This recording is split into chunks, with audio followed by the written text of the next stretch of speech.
Welcome to the Salmon Runs YouTube. Enjoy the video. In this video, I will explain how to use Zen Xbox. First, connect your Zen device to your computer using the included micro USB cable. Next, download and install the Zen Studio software, which is essential for managing your device. It's crucial to update the Zen firmware to its latest version to ensure seamless compatibility with your Xbox console and controllers. Finally, register your device online to unlock access to a vast library of community-created scripts and receive dedicated support, enhancing your gaming experience right from the start. Once your Zen is updated, connect it directly to your Xbox console via a USB port. Then, take your primary Xbox controller and connect it to the Zen's one USB port using a high-quality data cable. This establishes the crucial link between your controller and the Zen.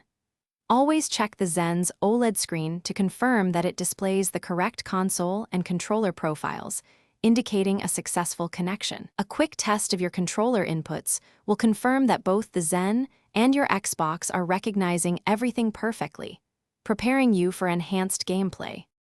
Now, let's load some powerful game packs or custom scripts. Open Zen Studio on your computer and go to the Programmer tab. From there, you can easily drag and drop your chosen game packs or scripts onto one of the Zen's 8 memory slots. Take a moment to configure any specific script settings or button remappings to perfectly suit your playstyle.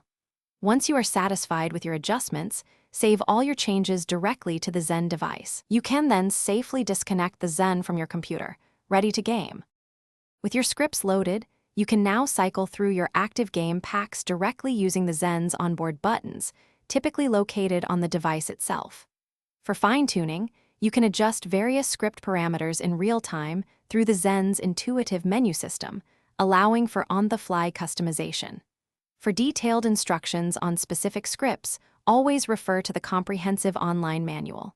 Should you encounter any issues, a quick factory reset, followed by reflashing the firmware, often resolves most common problems, getting you back into the action swiftly.